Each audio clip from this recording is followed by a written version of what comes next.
I'm Lynn, and welcome to a sunny but cold again and extremely windy day at Ewetopia Farms. The rams back here are going to be nice and toasty because they're facing the sun and south, so they don't seem to mind at all, but I'm back into the thick cold stuff again today. Our temperatures are supposed to be pretty nice, but I'm telling you that wind is brutal. Anyway, let's go inside and see what's happening today. This is the group left to lamb. Oh, and right when I turn on the camera, I see that the bottle babies from the other barn have come over and they're on top of the bale. They totally think they run this place. And we have someone back here, maybe getting close to lambing. And I went down the udders here and I see... Turn around, buddy. There we go. Those two right at the end, I don't see too much udder there. This one, however, the third one in, I definitely see an udder there. So that's 1, 2.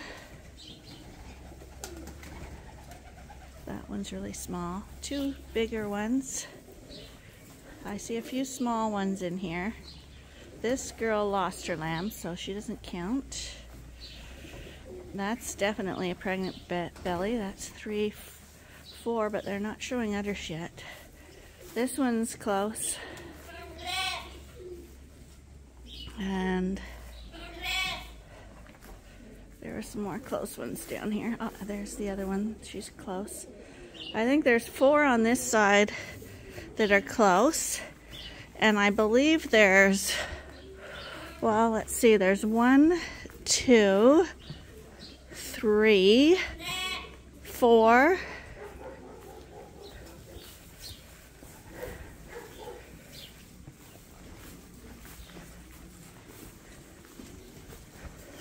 I think there's 5 sheep in here who lost their lambs for one reason or another.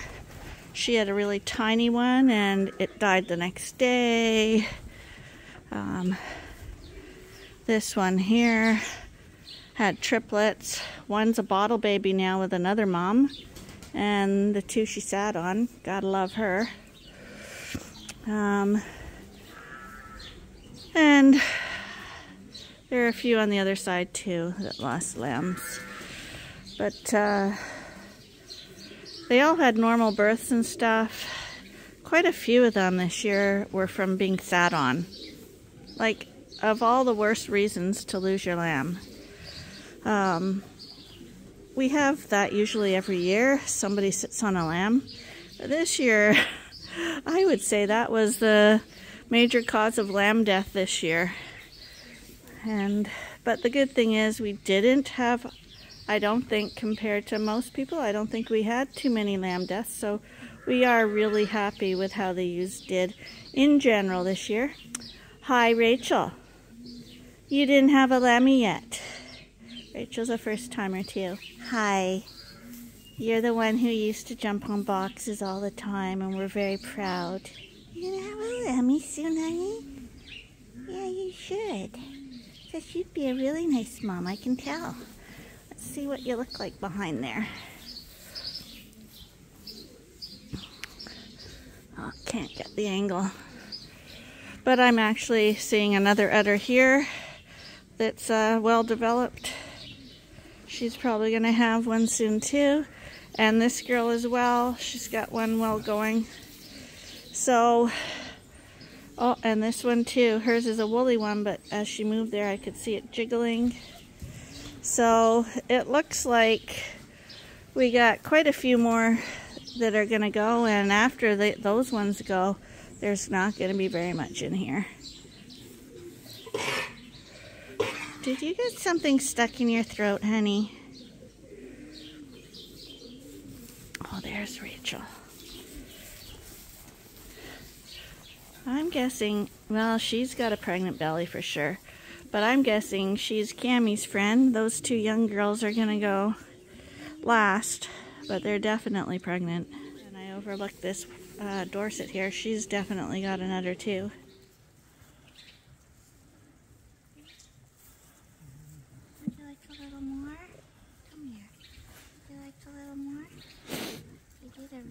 good job. You did a really good job. I think you might be full now.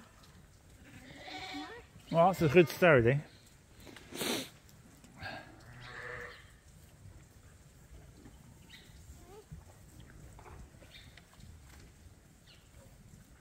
So an eye infection, she might bring something up for the eye infection. Is it okay? Oh, you did a really good job. Well, you drank probably the equivalent of a whole bottle. Poor buddy. Poor buddy. Well, bottle is better than nothing. Yeah. It's like a bottle of rum, it's a good start.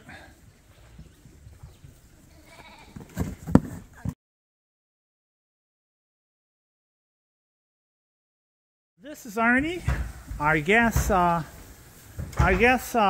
some people were going to take me up on it about why we had no lambing problems. So yeah, we pretty well got rid of the lambing problem because we're picking for certain traits, and yeah, we just have very little trouble anymore. It's actually a nice feeling.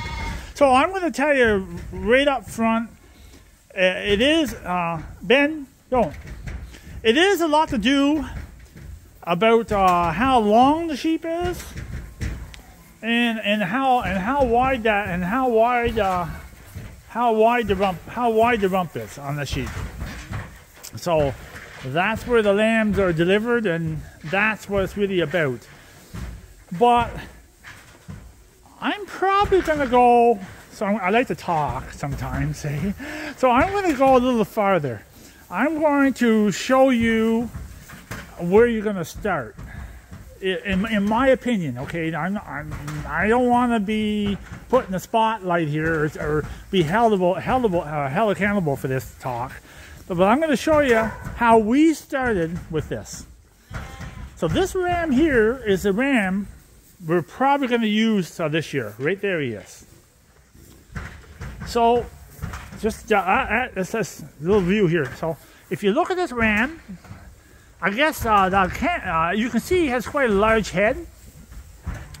But he's got what I consider, he's got a perfect head. A good broad nose, square nose, eyes well spread apart. It's got a real, some people would call it a blockhead.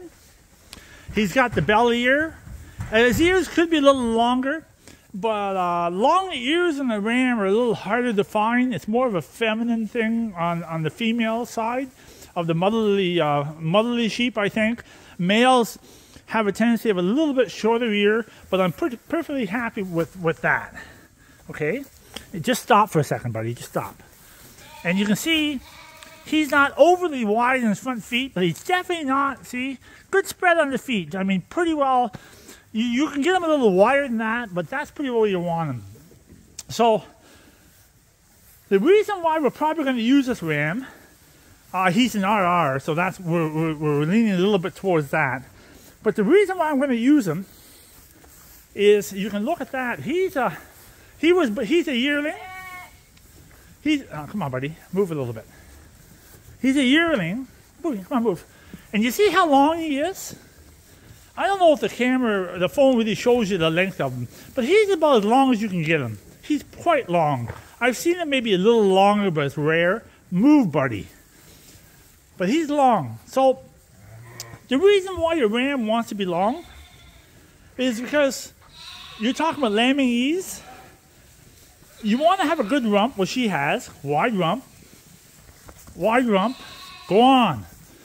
But I tell you why you want to have a long lamb.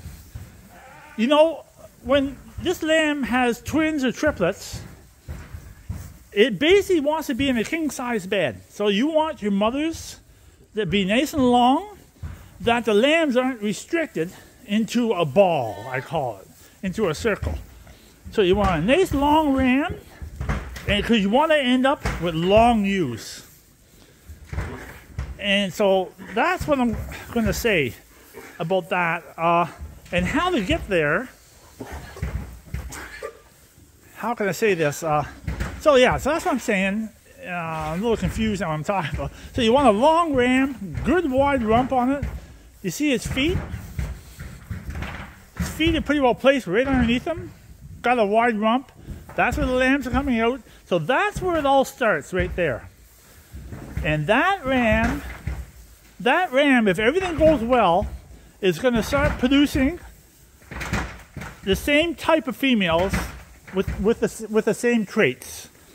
And that's where it starts. It starts in the ram.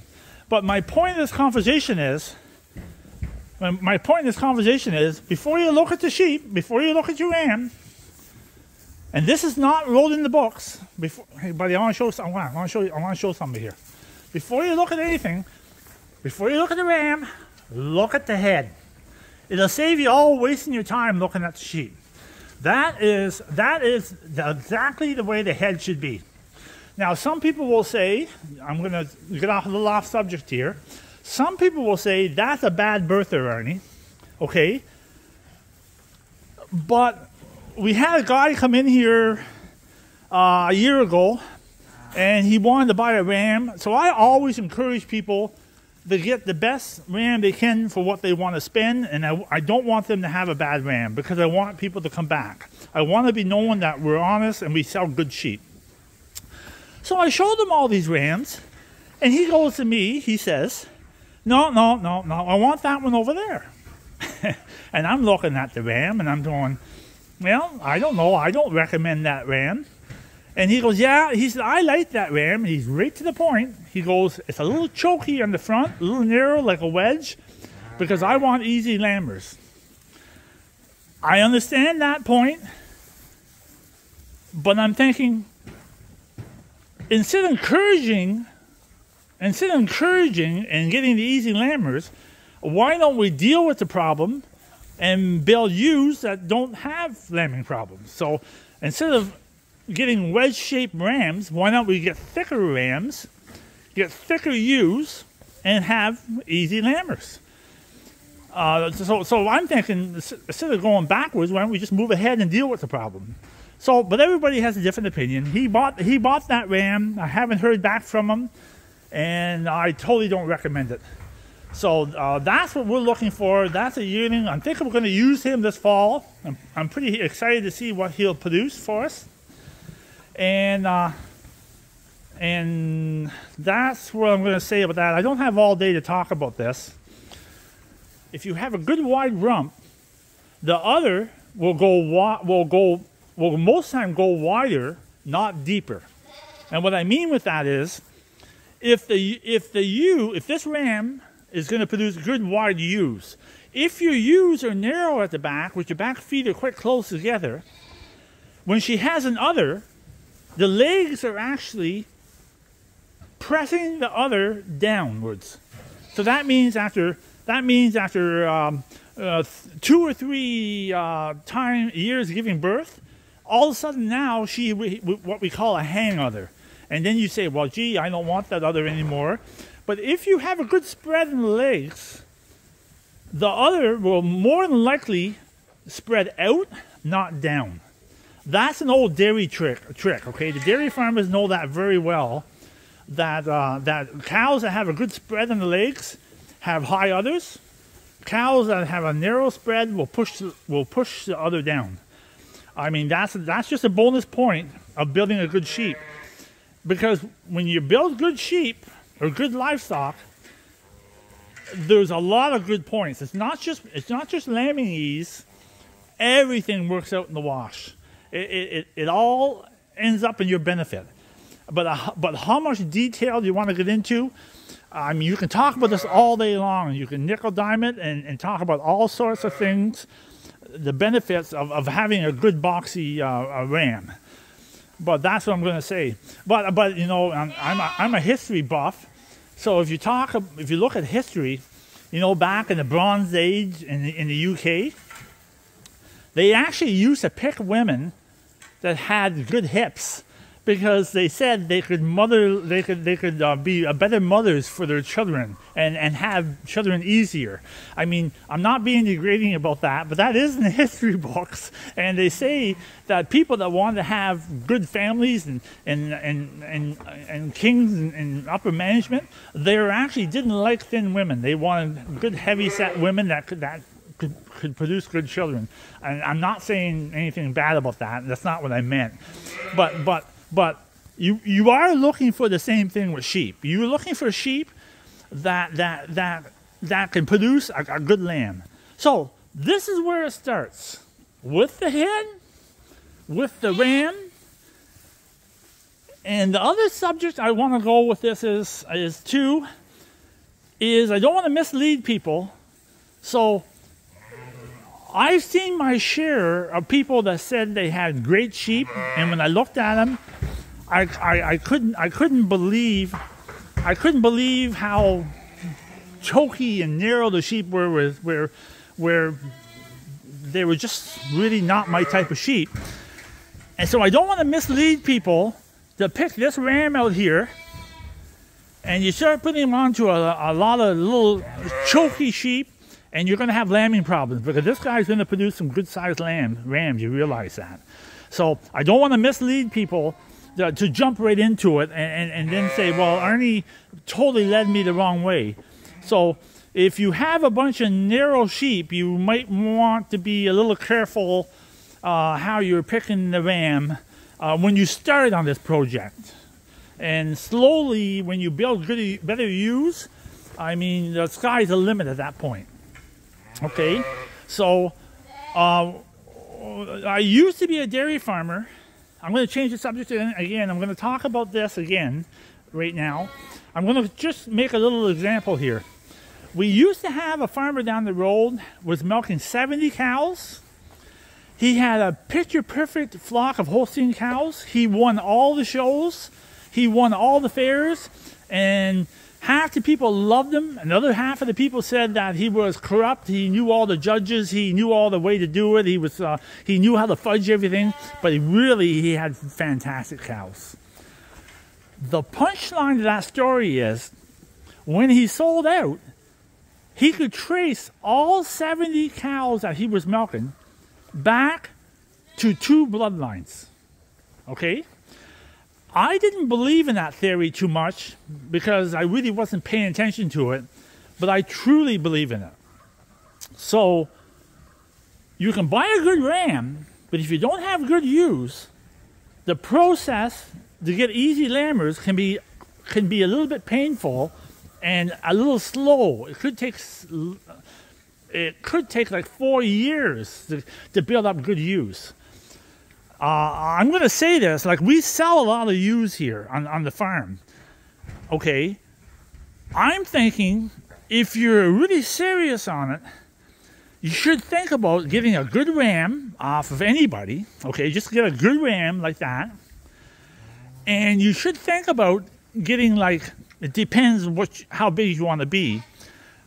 Pay good money and get 6, 4, 6, 10, 20 fantastic ewes, and the results will be there immediately.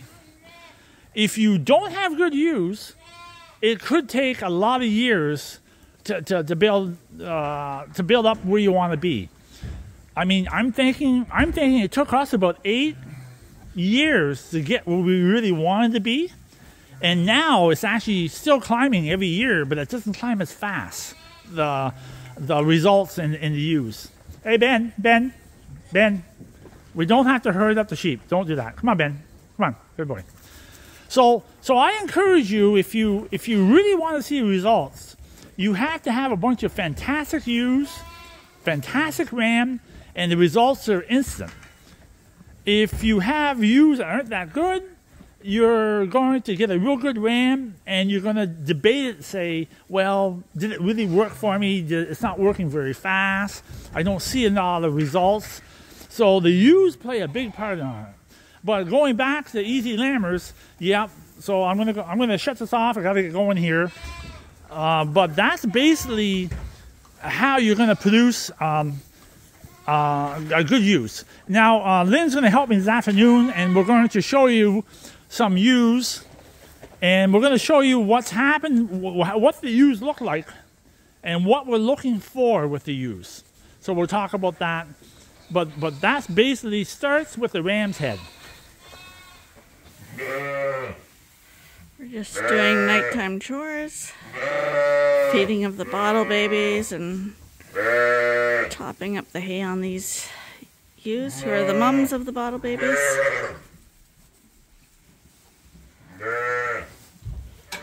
Arnie went to the barn to feed the orphan lamb. Did he drink the bottle? Whole bottle. Whole bottle. That's good. So, yeah, if we can get him drinking a bottle each time, then eventually he'll start coming up to us, and then the battle's over. We'll have won him over, and he should be just fine. I fed him, and he walked away from me, about 6 or 7 feet away. Yeah. And he turned around and came right back to me. Good. So now all we got to do is name him.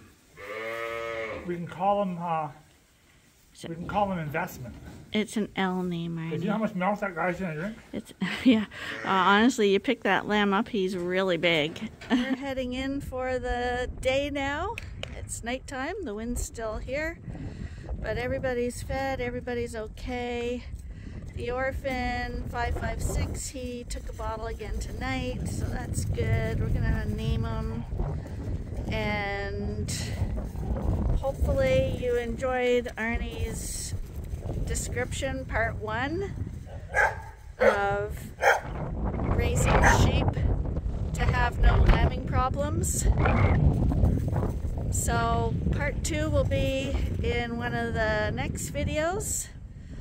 And until then, thank you for watching, and I hope you'll join us again next time for the next episode at Ewetopia Farms. Bye for now.